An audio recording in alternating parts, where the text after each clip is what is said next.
Oh, pinaayos ko na yung sasakyan, ha? Wala na natirang sukli. Okay. Cora! Wala ka na ligtas! Alam namin ang sakay ng kumag na kasama mo! Hindi ka dapat mabuhay! Paano kaya nila tayo nasundan? Ano? Kasunod ko yung mga yan kanina pa sa highway, eh. Ano ba hinahanap Ikaw ba yung yan? nasundan? Baka. Naku, patay na tayo ngayon. Huwag ka Ayoko magalala. na. Huwag ka magalala. Alis tayo. Sisiba tayo. Dito tayo sa likod na daan. Bugoy, ikaw na muna ang bahala. Hindi ka naman nila kailangan eh. Pag alis namin, ikaw na bahala. Bulayan mo na lang sila. Uy! Baka naman kami tibugin yan! Hindi! Paulanan nyo ng bala ang buong bahay! Tira!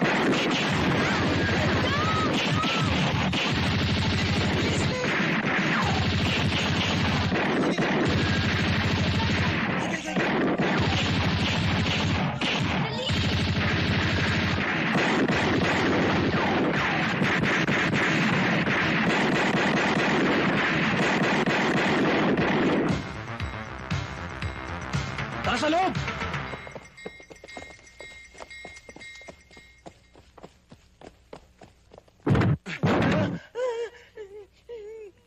Nasaan si Cora? Nasaan si Kumag? Nasaan? Nandyan na ho sila. Wala ho sila dito. Kanina pa ho sila umalis. Roque! Boss, Tignan mo kwarto! Junior! Ikutan niyo buong bahay, baka nandyan lang yan. Clark! Hindi na yata tayo lulubayan ng mga yan. Hindi na tayo makakabalik dun sa bahay. Anong gagawin natin? Gagabihin na tayo. Basta, kailangan, bago magdilim, nandun tayo sa bayan. Paano si Nabugoy at Neneng? Hindi ba maano yung mga yon? Hindi naman siguro, tsaka sana naman wala.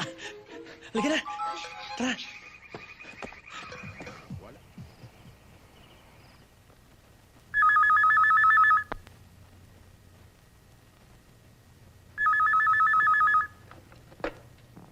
hello?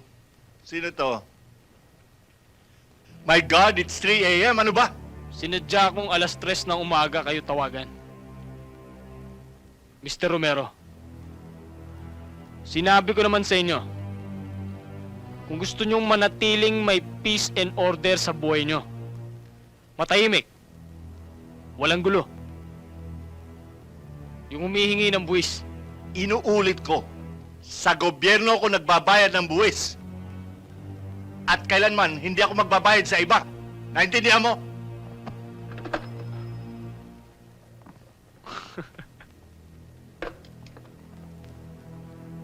sa susunod, babes, hindi lang sa pagtulog magigising si Mr. Romero, kundi sa isang masaklap na pangyayari.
Iba na nga naman ang bunso.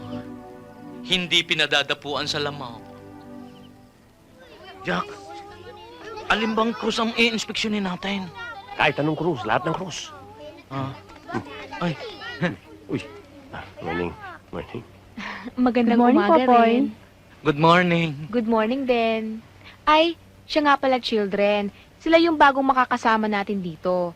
Yung mga tutulong sa pangangailangan natin. Sila, sina Jack at Popoy. Good morning po! Good Good morning.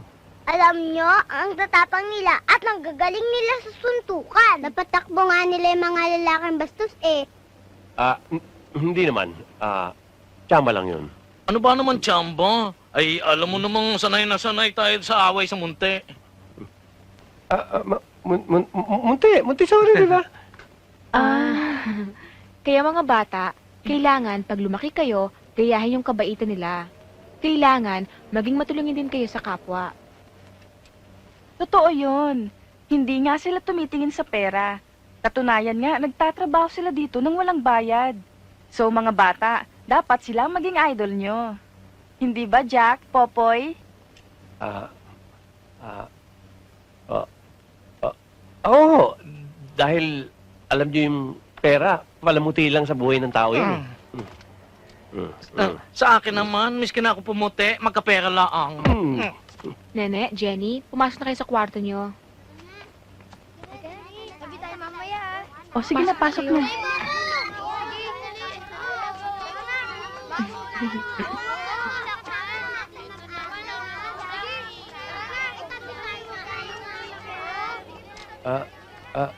Rosana, sino ba yung mga bata na yan? Sila yung mga ulilang kapuspalad. At kami ni Christina ang nagtuturo at nag-aalaga sa kanila. O sige, Jack, Popoy. Magtuturo pa kami sa mga bata eh. Sige.